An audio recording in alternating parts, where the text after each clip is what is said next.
WYFF. Come in, come in.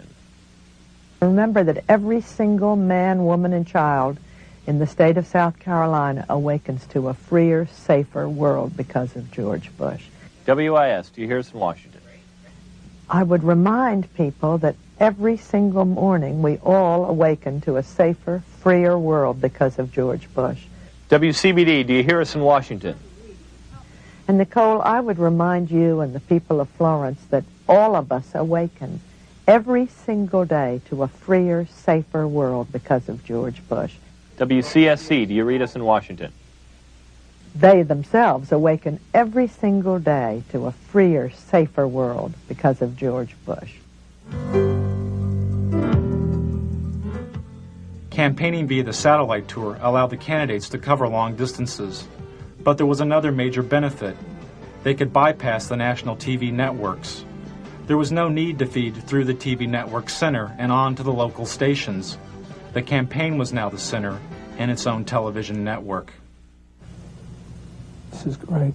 I love these.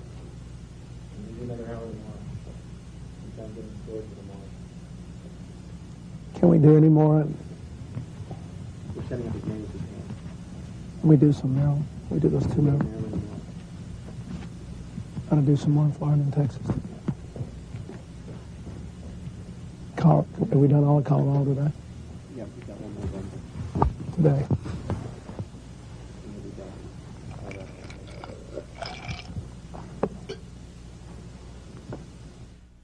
Another way the candidates made news was by creating their own TV news stories called the Video News Release.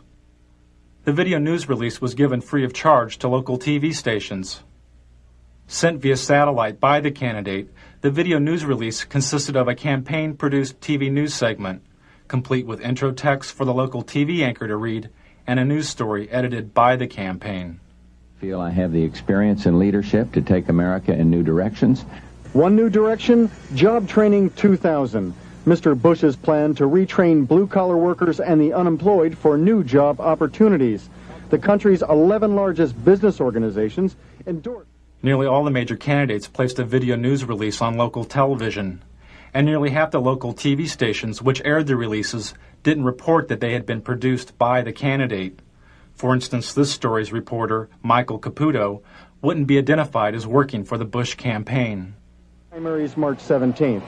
In Washington, this is Michael Caputo reporting. The campaigns had to pay out of their own pockets to produce the satellite media tours and video news releases. But their best and cheapest way of making news was through the TV talk shows. And the candidate's talk show of choice was CNN's Larry King Live, which made the front page of the New York Times 57 times during the election year. Before Al Gore was famous, Tammy, on his book tour, he drove over to Mutual Network all by himself, came up in that great Crystal City elevator. I still remember the day I became famous. Yeah. When your column in USA Today came in. On that thing, that book. I always remember the card you sent me. For the networks, making news meant making profits, as the candidates made nearly 100 talk show appearances. Tell Bill if he'd do that thing in New York, it'd be terrific. He's so good at this. Clinton. Yeah. One of the problems with staying on a bus too long is the two of you guys are so good on media. Towards the end of the election, candidate appearances increased TV talk show ratings an average of 40%.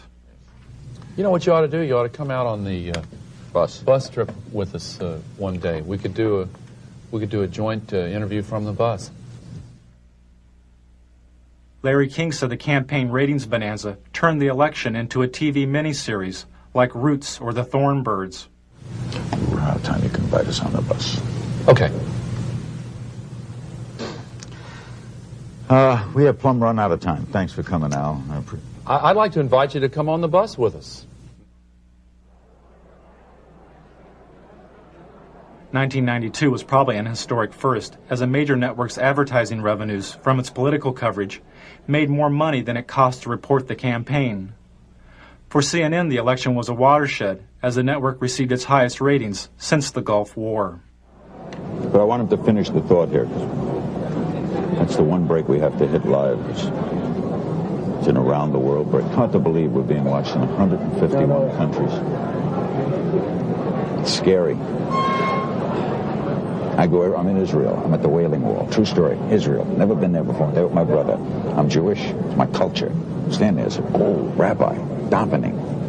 He's praying. Old, a religious Jewish man. He looks up at me and he says, "What's with Perot?" I swear to God, what's with Perot? In Israel. I love it. It's crazy. Ted Turner changed the world. I'm a big fan of yours. Is it?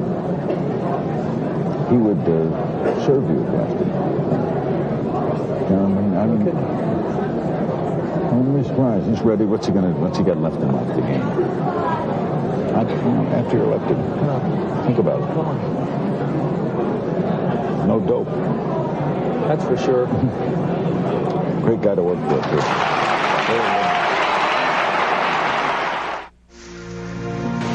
So to speak. 2 feet. Forward. So to speak.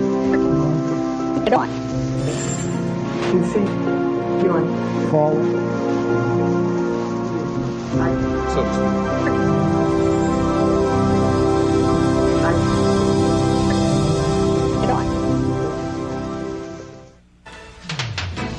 Amid continuing allegations of tabloid reports pointing to extramarital affairs, Arkansas Governor Bill Clinton is this noon campaigning across the South. Hello, Mike. Everybody in America who's had problems in their marriage, who either wound up divorced or who got back together, votes for me. I'm a shoo-in. Can you hear me? I figure if everybody in Maryland who's ever had trouble in their marriage and they're still together, or who's ever been divorced votes for me, I'm a shoo-in. Hello? And you know, if every American couple who's either been divorced or had problems and stayed married votes for me, I'm a shoo-in for re-election. I think the American people are smarter than the pundits. Before Clinton was shooed into office, he had to compete against a host of other Democratic candidates. The media focused on 4 of these candidates, but Larry Agron was a 5th candidate the press did not report on.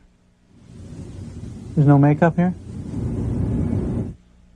During the 1992 U.S. Conference of Mayors, the New York Times reported that, quote, "Dozens of mayors seem to agree on one thing. The single candidate who truly understands urban needs is Larry Agron," unquote.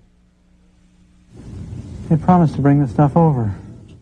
None of the networks mentioned Agron's presence at the convention. How about if I run over that Super Saver? One of Agron's staff had to run over to the Super Saver and buy some makeup because the network had broken its promise to provide it. This was typical of the media's treatment of Agron.